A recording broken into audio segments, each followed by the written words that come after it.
Bank না হলেও ব্যাংকের মতোই গ্রাহকের আমানত সংগ্রহ করে ঋণ বিতরণ করে দেশে ব্যাংক বহির্ভূত এমন আর্থিক প্রতিষ্ঠান রয়েছে ৩৫টি, কিন্তু নানা অনিয়ম আর দুর্নীতিতে ডুবতে বসেছে বেশিরভাগ।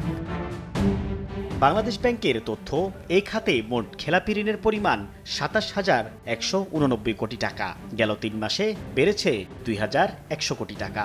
এর মধ্যে Far East, BIFC, Union Capital এবং ইন্টারন্যাশনাল লিজিংয়ের বিতরণ করা ঋণের ৯৫% বেশি উঠেছে খেলাপির তালিকায়। এর বাইরে আরও ১৩ প্রতিষ্ঠানের অবস্থা নাজুক।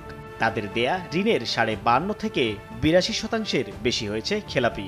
অর্থনীতিতে শক্তিশালী ভূমিকা রাখতে আর ব্যাংকিং ব্যবস্থায় বৈচিত্র্য আনতে ব্যর্থ এসব প্রতিষ্ঠানের লাগাম টানার পরামর্শ আর্থিক খাত বিশ্লেষকদের। ব্যাংকিং মার্কেটে যেহেতু আর নতুন লাইসেন্স দেওয়া সুবিধা না, সেই জন্য এই সমস্ত লুটেরাদের লাইসেন্স দেওয়া হয়েছে আপনার নন ব্যাংক। এরা নন ব্যাংক থেকেও টাকা পয়সা মারছে।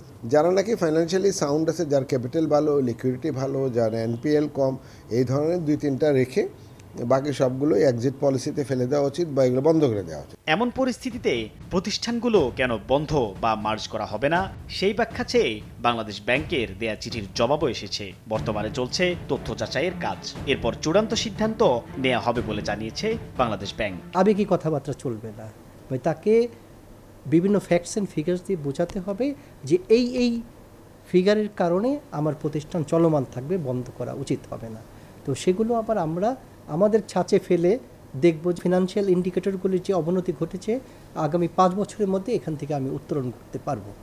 এখন সেই ৫ বছরটা আমাদের কাছে অ্যাকসেপ্টেবল কিনা, বা 5 বছর সময় যদি দেওয়া হয় সত্যিকার অর্থে 5 বছরে সে এই অবস্থা থেকে উত্তরণ করতে পারবে কিনা, সেটাও তো আমাদেরকে অ্যানালাইসিস করে দেখতে হবে। কেন্দ্রীয় ব্যাংকের তথ্য, এর আগে গেল ডিসেম্বরে ৩৫ নন ব্যাংকিং আর্থিক প্রতিষ্ঠানের খেলাপি ঋণ ছিল ২৫,০৮৯ কোটি টাকা, যা এই খাতের বিতরণ করা মোট ঋণের ৩৩.25%।